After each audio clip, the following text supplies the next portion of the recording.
ये कहानी है अनम की, एक खूबसूरत लेकिन रहस्यमयी लड़की की, जिसकी मुस्कान के पीछे छुपा था एक ऐसा राज जिसे सुनकर आपकी रूह कांप जाएगी। शादी के दिन सबने उसे हूर जैसी दुल्हन देखा, लेकिन कोई ये ना जान सका कि उसके साथ एक साया भी आया है। एक साया जो कहता है ये शादी तुम्हारी नहीं है। क्या अनम सिर्फ एक दुल्हन थी या फिर किसी बदरूह का नया घर?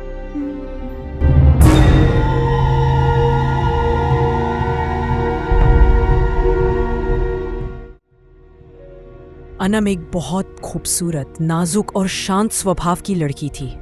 उसकी आंखें गहरी और दिलकश थीं, जिन्हें देखकर कोई भी कुछ पल के लिए खो जाता।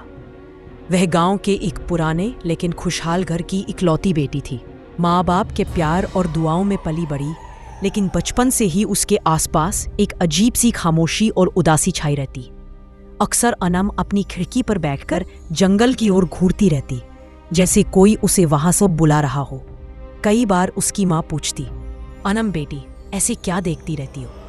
वह बस हल्की सी मुस्कान दे देती, लेकिन उसकी आंखों में एक अनजानी उदासी उतर आती। अनम का बचपन और लड़कियों जैसा नहीं था। गांव की बूढ़ी औरतें कहती, ये लड़की अजीब है, न खेलती है न हंसती है, जैसे उस पर कोई साया हो। जब अनम जवानी की दहलीज पर पहुंची तो उसके माता पिता ने उसका रिश्ता गांव के ही एक अच्छे, नेक और पढ़े लिखे नौजवान हमजा से तय कर दिया। हमजा बहुत अच्छा इंसान था और सब लोग उसकी इज्जत करते थे। अनम ने माँ बाप की खुशी को अपनी खुशी मान लिया और शादी की तैयारी शुरू हो गई। घर में रौनक लग गई, गाने बजने लगे, मेहमान आने लगे। लेकिन अनम के दिल में अजीब सी घबराहट बनी रहती। वह आईने के सामने देर तक खड़ी अपने चेहरे को देखती रहती, जैसे अपने अंदर किसी और को ढूंढ रही हो। शादी से एक दिन पहले अनम ने अपनी सहेली हिरा से कहा, हिरा मुझे लगता है ये शादी मेरी जिंदगी में खुशी नहीं, बल्कि किसी अंधेरी रात की शुरुआत है। हिरा ने हंसकर बात टाल दी, लेकिन उसके दिल में भी एक ठंडी सी सिहरन उतर गई। शादी का दिन आ गया, बारात आई, ढोल बजे, घर रोशनी से जगमगा उठा। अनम लाल दुल्हन के लिबास में सजी घूंघट डाले बैठी थी। लोग उसकी तारीफें करते नहीं थक रहे थे, लेकिन जब उसने घूंघट के पीछे से अपनी आंखों से बाहर झांका तो कुछ पल के लिए उसकी आंखें यूं लगी जैसे उनमें आग जल रही हो। निकाह हुआ, रस्में पूरी हुई, सब खुश थे। लेकिन उसी वक्त गांव की एक बूढ़ी औरत जो ताबीज और झाड़ फूंक के लिए मशहूर थी, अनम को देखते ही डर गई। उसने अनम की माँ के कान में धीरे से कहा, बहन इस लड़की पर साया है, बहुत गहरा साया, इसे रोक लो वरना बाद में पछताना पड़ेगा। लेकिन खुशियों के शोर में किसी ने उस औरत की बात पर ध्यान नहीं दिया। अनम का चेहरा जब घूंघट डाले अपने नए घर की दहलीज पर आया तो सबकी नजरें उसी पर टिक गई। दुल्हन के रूप में वह किसी हूर जैसी लग रही थी। घूंघट के नीचे से उसकी बड़ी बड़ी आंखें, लाल होंठ और हल्की पीली सफेदी ऐसा एहसास दिला रही थी जैसे वह इंसान नहीं बल्कि कोई और ही रहस्यमयी रूप हो। घर की औरतें हंसी मजाक कर रही थीं, कुछ रस्में चल रही थीं, मगर अनम की नजरें बार बार छत की ओर उठ जाती, जैसे कोई ऊपर से उसे देख रहा हो। जब हमजा ने उसका हाथ पकड़ा तो वह चौंक गया। अनम तुम्हारे हाथ इतने बर्फ जैसे ठंडे क्यों हैं? क्या तुम डर रही हो? अनम बस हल्की मुस्कान के साथ सिर झुका लेती है। धीरे धीरे सब मेहमान चले गए। दुल्हन को सजा हुआ कमरा दिखाया गया। कमरे में गुलाब की खुशबू और मोमबत्तियों की हल्की रोशनी फैली थी। जैसे ही अनम कमरे में दाखिल हुई और दरवाजा बंद हुआ, एक भारी सा झोंका अंदर आया और एक मोमबत्ती बुझ गई। अनम ने शीशे में खुद को देखा। वह दुल्हन से ज्यादा किसी रहस्यमयी साया जैसी लग रही थी, जैसे ये शादी का जोड़ा उसके लिए बना ही न हो बल्कि किसी और के लिए हो। हमजा मुस्कुराते हुए बोला, अनम आज की रात तो हमारी जिंदगी की सबसे खूबसूरत रात है। अनम ने नजरें झुका ली, मगर उसकी आंखों में अजीब सी दहशत चमक रही थी। रात के तीसरे पहर अचानक अनम की आंख खुल गई। कमरा बिल्कुल सन्नाटे में डूबा था। हमजा गहरी नींद में सो रहा था। अनम ने देखा, पर्दे के पीछे कमरे के कोने में कोई खड़ा है। वह एक काला साया था। चेहरा साफ नहीं दिख रहा था, मगर आंखों से अंगारे जैसी लाल रोशनी निकल रही थी। अनम का दिल तेज धड़कने लगा।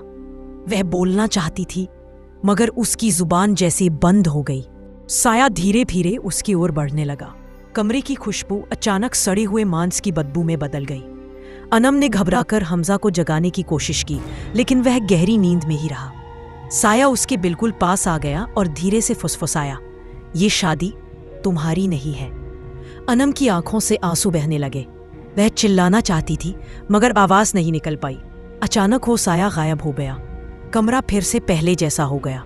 मोमबत्तियां फिर जल उठी, जैसे कुछ हुआ ही ना हो। हमजा ने करवट बदलकर आंखें खोली। अनम, क्या हुआ? तुम ठीक हो? अनम ने सिर्फ इतना कहा, ये कमरा खाली नहीं है। सुबह जब सूरज की रोशनी कमरे में आई तो अनम के चेहरे पर वही दुल्हन वाली मुस्कान थी, मगर उसकी आंखों के नीचे गहरे काले साए थे। घर की औरतें हंसते हुए बोली, अरे देखो तो, पहली ही रात में हमारी दुल्हन थक गई। मगर अनम जानती थी ये थकान नहीं, बल्कि उस साए का असर है जो अब उसके साथ चिपक गया है। अनम अब घर की बहू बन चुकी थी। सब लोग उससे बहुत प्यार करते थे, लेकिन एक अजीब बात थी, जब भी अनम रसोई या आंगन में अकेली होती, उसे लगता जैसे कोई उसके पीछे खड़ा है। वह कई बार पीछे मुड़कर देखती, लेकिन वहां कोई नहीं होता। एक दिन हमजा ने हंसते हुए पूछा, अनम, तुम बार बार पीछे क्यों देखती रहती हो? क्या कोई भूत खड़ा है? अनम का चेहरा सफेद पड़ गया। उसने धीरे से कहा, हाँ, कोई है जो हमेशा मुझे देखता है। हमजा ने इसे मजाक समझकर बात बदल दी, लेकिन अनम की आंखें बता रही थीं कि वह सच कह रही है। धीरे धीरे अनम को रात में डरावने सपने आने लगे। एक सपने में वह देखती कि वह दुल्हन के कपड़ों में है, लेकिन आईने में उसका चेहरा नहीं दिखता, बल्कि किसी और औरत का चेहरा उभर आता। एक औरत जिसकी आंखें बिल्कुल काली थीं और वह उस पर जहरीली हंसी हंस रही थी। अनम चीखकर उठ बैठती। कभी वह देखती कि हमजा सो रहा है और एक साया आकर उसके गले पर हाथ रख देता है। अनम उसे बचाना चाहती, दौड़ना चाहती, लेकिन उसका शरीर हिलता ही नहीं। सुबह उठने पर अक्सर उसके हाथों और गले पर नीले नीले निशान होते। सब हैरान होते कि ये कहाँ से आए। धीरे धीरे घर के बाकी लोगों ने अजीब चीजें महसूस करनी शुरू कर दी। कभी रात में बर्तन अपने आप गिर जाते, कभी अचानक बिजली चली जाती, लेकिन सिर्फ अनम के कमरे में। कभी दरवाजे पर जंजीर खनकने की आवाज आती, लेकिन वहां कोई नहीं होता। हमजा की माँ ने कहा, बेटा, मुझे लगता है या तो ये नया घर या फिर ये दुल्हन, दोनों में से कुछ रहस्यमयी है। हमजा को पहले यकीन नहीं हुआ, लेकिन एक रात उसने अपनी आंखों से सब देख लिया। वह उठा और देखा कि अनम आधी रात खिड़की पर खड़ी बाहर घूर रही थी। अनम, ये क्या कर रही हो? उसने डरते हुए पूछा। अनम धीरे धीरे पलटी।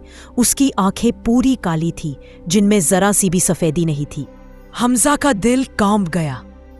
अनम ने ठंडी आवाज में कहा, ये शादी तुम्हारी नहीं, मेरी है। और फिर वह जमीन पर गिरकर बेहोश हो गई। इसी बीच वही बूढ़ी औरत जिसने शादी के दिन ही अनम पर साया देखा था, दोबारा उनके घर आई।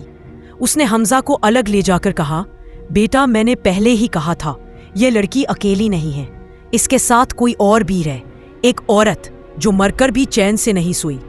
हमजा ने कांपती आवाज में पूछा, वो औरत कौन है और अनम से उसका क्या रिश्ता है? बूढ़ी औरत ने गहरी सांस लेकर कहा, सालों पहले इसी गांव में एक दुल्हन थी। उसकी शादी की पहली ही रात उसका पति मर गया था। कहते हैं उसकी आत्मा बदला लेने के लिए भटक रही है और अब उसने अनम के शरीर को अपना घर बना लिया है। यह सुनकर हमजा के सामने सब कुछ घूमने लगा। उस रात जब वह कमरे में गया तो अनम बिस्तर पर नहीं थी। वह पर्दे के पीछे खड़ी थी और धीरे धीरे कोई पुराना शादी का गाना गुनगुना रही थी। हमजा ने डरते डरते पर्दा हटाया तो अनम का चेहरा किसी और औरत में बदल चुका था। आंखें बिल्कुल सफेद, होंठ काले और लाल लहंगा खून से लथपथ। वह औरत गुर्राई, मुझे अपनी शादी जीने नहीं दी गन, अब ये शादी भी किसी को जीने नहीं दूंगी। हमजा ने चीखते हुए दरवाजा बंद किया, लेकिन उसकी आवाजें पूरे हवेली में गूंजने लगी। अनम की हालत दिन ब दिन बिगड़ने लगी। कभी वह हंसती तो आवाज उसकी नहीं लगती थी, बल्कि किसी अजनबी औरत की भारी आवाज निकलती। कभी वह घंटों कमरे की दीवार पर अपने नाखूनों से अजीब निशान बनाती रहती। घर वाले डरने लगे। हमजा ने मौलवी साहब को बुलाया ताकि वे कुरान पढ़कर अनम पर दुआ दम करे। जैसे ही मौलवी साहब ने सूरा यासीन पढ़ना शुरू किया, अनम के मुंह से जहरीली हंसी निकली और वह अचानक हवा में उछलकर दीवार से जा टकराई।